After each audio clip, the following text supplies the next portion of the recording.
folks, welcome this Sunday. Talk on the wapsi of the Qanuns, the puncturing of the invincibility of the Modi silhouette.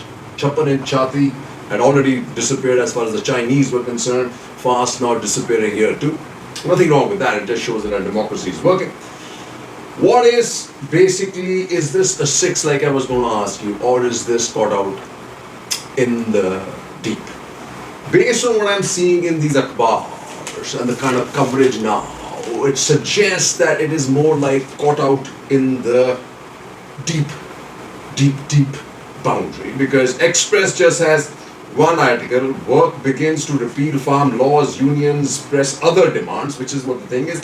Government stand positive, but big question on MSP ticket. And after that, nothing.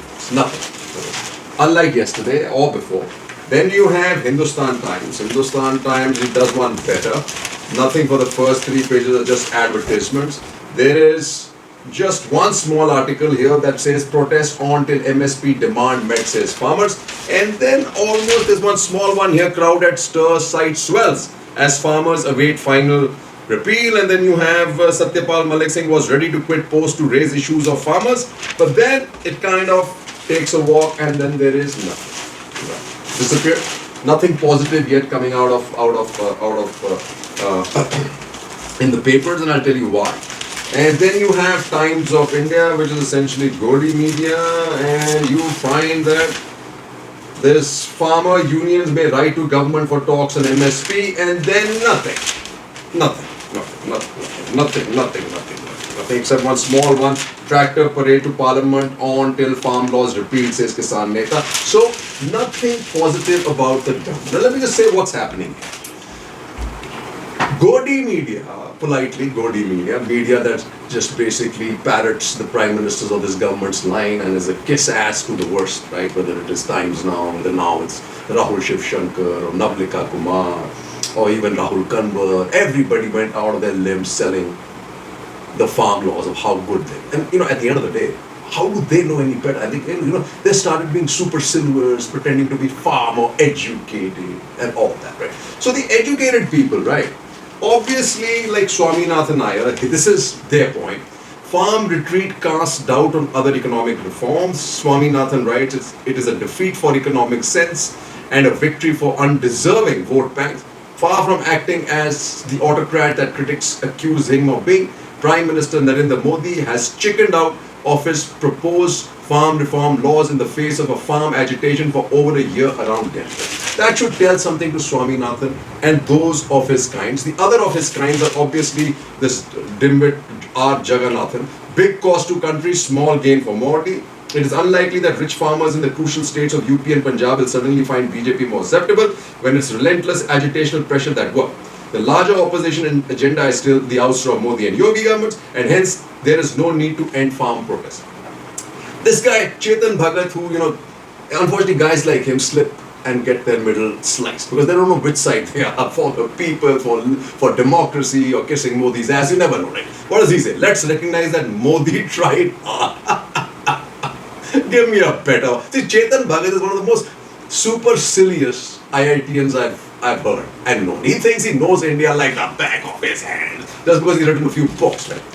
Probably he's got callous-free hands. That should tell you what, right? Should the government have struck to the ground and kept the laws nonetheless? Isn't that what a decisive and tough leadership does? There's no easy answer. Leadership is also being responsive and flexible. If there's too much resistance to a change, it is better to pull back. So you can see, he's on a sword, and you can just imagine him standing there. If he falls, he's gonna get hurt somewhere. None of us would like to get hit, isn't it, Mr. Chetan Bhagat? Well, I pity people like him. Pity all these guys, Godi media, Modi media, because they've been left high and dry. That's why you got no response anywhere. No filled up papers, no advertisements. Done it, deal, done and dusted. Out and gone. Caught in my view, on the boundary. Caught on the boundary. The live TV, सच सबसे आगे।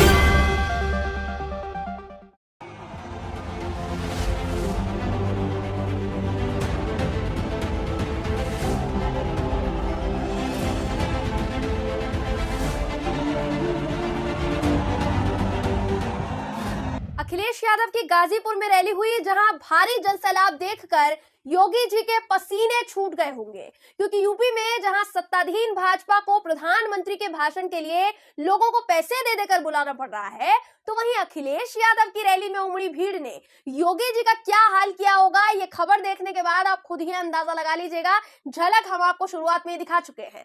नमस्कार, मेरा नाम है जयंती झा और आप देख रहे हैं द लाइव टीवी। दोस्तों, योगी जी तो चक्री की तरह चकरा गए होंगे जब उन्होंने गाजीपुर में सपा की रैली देखी होगी। अखिलेश यादव को मिला जन समर्थन देखा होगा कि किस तरीके से भीड़ उमड़ी। अखिलेश यादव की रैली में भीड़ देखकर किसी को भी बीजेपी की रैली जरूर याद आएगी। वो क्यों?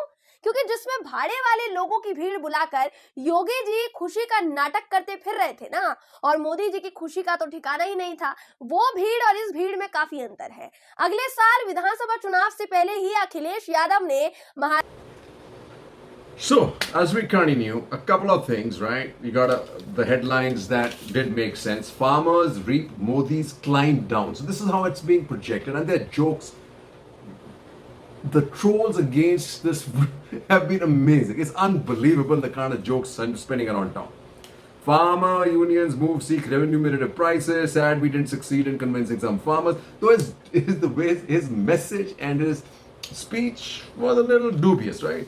Ashok Gulati is not a very happy man. He says the setback and the lesson. Withdrawal of farm laws should slow down reforms in agriculture, but also drives an important message home. There is no substitute to consultation and transparency in policy making. Absolutely, right? Now, what does Bhanu Pratap write? Or Pratap Bhanu Mehta? The facade cracks. Another important. Farm laws repeal dents government's image of total control. It could lead to constructive dialogue or sharp contradictions. That's the threat. But there's something about the framing of this decision that makes it more than just a question of immediate instrumental logic, and that something can be summarized in one word: Punjab. Punjab is crucial to the story. Electoral reverses and social movement can be managed, but the deep mistrust and alienation that was settling in Punjab, where for literally every citizen this has become an issue of identity, esteem and self-respect, posted a challenge of a different order. The government in no small measure contributed to it by trying to delegitimize the movement. It itself contributed to creating a security dilemma, and now that it is faced with multiple security dilemmas on every front from Kashmir to the northeast, it has to engage in an act of retrieval, right? And what does Dushyant Dave writes? The power of civil disobedience. Farmers' agitation reaffirms the relevance of peaceful non-cooperation in a democratic setup. It obviously does. And the Sikhs not trusting this government. RSS seeks to intensify outreach to Sikhs. Unnecessary confrontation has been diffused now. Rashtriya Sikh Sangat Chief GS. Let me just say this to you. RSS has never viewed Sikhism as a separate religion. So if the Sikhs are willing to understand that and become a subset of the greater Hindu religion and pantheon, you're okay with it. Otherwise, at some point of time, they'll continue to try and get their way, right? But BJP is not that strong, folks. There's trouble everywhere. See, BJP not strong, opposition. BJP is not a strong opposition, says Pankaja Munde, and she's an important player in BJP Maharashtra, right? And the farmers continue to move ahead, trying to create strong opposition in talks with SP. So I don't think this is going to really have a major impact, ballast for the BJP. It gives the Haryana government a breather, provides Captain Saab with a play in Punjab, and allows all the ancillary BJP netas to be able to get into their villages in Western UP. But outside of that, no. But what's the lesson to be learned? The repeal of farm laws. The newspaper continues to believe that the farm laws were an important economic step. They were. There is little doubt that agriculture needs a fundamental transformation, including through more liberal markets and greater interface with industry. But the government could have gone about it differently and with a more collaborative mindset. Instead, the reforms were first effected through ordinance route. Then, when the bills did come before Parliament, they were pushed through without sending them to a parliamentary committee, which would have led to political inputs, revision, and then a wider political buy. And finally, despite agriculture being a state subject, states were not consulted on the radical changes. The fallout of these saw the ruling BJP lose its oldest political ally in Punjab, the Shiromani Akali Dal. The laws also faced opposition from most states not ruled by the BJP, and more importantly, from a coalition of farm groups. The opposition saw the coalescence of the interest of economic agriculturists, religious Sikhs, and caste Jat groups. Even though the government held discussions with the farm groups, it made no headway in the face of maximalist positions adopted by the latter. Meanwhile, the atmosphere was vitiated by the regime's political supporters, demonizing the protesters, linking them with terror groups and separatists. This was really the big problem, including this Godi media that now has nowhere to go. The episode throws up some lessons. When it comes to contentious political economy questions, it is neither possible to reform by stealth nor through the power of a brute parliamentary majority. Listen to stakeholders, be inclusive, respect established legislative process, recognize the diversity of India's socio-economic mosaic, and embrace the democratic spirit. This is the only way to govern India. Else, even efforts to legislate well-meaning and necessary laws may come to naught. Which is what's happened here, folks. He didn't listen to the stakeholders. He just listened in his echo chamber, listened to his business community, Adani, Ambani, probably some bureaucrats, some economists like Swaminathan Iyer and that guy from that Swatantra magazine. But outside of that, he didn't listen to anyone. But then he's not a farmer, is neither is Shah, neither is he. And Toma, agriculture minister, probably even never been to a farm in his life. I don't know, but that's what I think. चुनावी नतीजों का डर, उन्हें किसान, उनको ये लग रहा था कि हरियाणा पंजाब के कुछ किसान हैं जो किसी पॉलिटिकल पार्टी के, जो शायद उनके पास उनको मैसेज आया होगा या उन्होंने ये मैसेज देने का प्रयास किया कि देश के किसान खुश है। मैं बीजेपी के तमाम आज नेताओं पे हंस रहा हूं कि जो कह रहे थे कि महाराष्ट्र में, मध्य प्रदेश में, गुजरात में किसान खुश है, तमिलनाडु में किसान खुश है, पश्चिमी उत्तर प्रदेश में किसान नाराज है, बाकी जगह किसान खुश है। जब पूर्वांचल में, कल भी मैंने कहा था आप ही के चैनल पे, पूर्वांचल के अखिलेश के रोड शो में कोई बीजेपी, अखिलेश के समर्थक लोग नहीं थे। वो लोग थे जो प्रताड़ित थे इस सरकार से। वो एंटी इनकम्बेंसी का रश था और उस प्रताड़ित लोगों में हर दूसरा आदमी किसान था, क्योंकि आज भी सबसे बड़ा उद्योग इस देश में तो किसान ही है। सबसे ज्यादा यदि लोग निर्भर है तो खेती पे निर्भर है, चाहे काम करने वाले हो, चाहे किसान हो या किसान का परिवार हो। यदि 10 करोड़ स्मॉल होल्डिंग किसान आज सरकारी कह रही है, प्रधानमंत्री स्वयं कह रहे हैं, हालांकि उनके आंकड़े हर भाषण में बदलते रहते हैं, लेकिन जो ताजा भाषण दिया 2 घंटे पहले का, उसमें यदि वो 10 करोड़ से ज्यादा किसान कहते हैं अल्प भूधारक है, तो हर किसान के घर में यदि आप 3 मेंबर 4 मेंबर भी पकड़ो तो वो 40 करोड़ लोग रोज खेत में काम करते हैं। अल्प भूधारक इतनी औकात नहीं रखता बेचारा, उसके पास पैसा ही नहीं होता, उसकी स्थिति आर्थिक ऐसी। So the repeal, a fairly, I guess, an important event in our democracy. Unfortunately, because the democracy was running on not all its cylinders, you have a whole pocket of people who had been sold this goods, these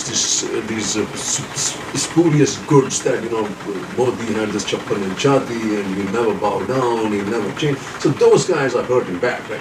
But this is still not going anywhere till MSP is legislated. Of course, MSP being legislated, now you're going to hear that, you know, that's going to be ruinous for our economy.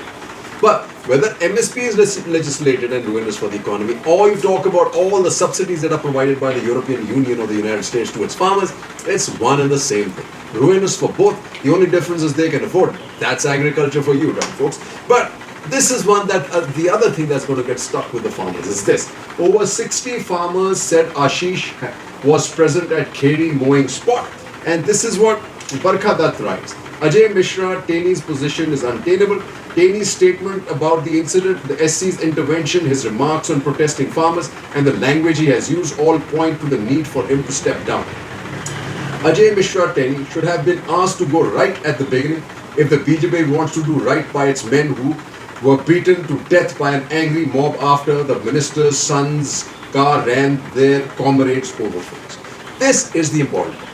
It's not just all dead and gone. And he, you know, when he apologized, also he really did apologize with a clean heart because of the words he's used, right? But hey, that's okay, he's apologized. That's good enough, folks.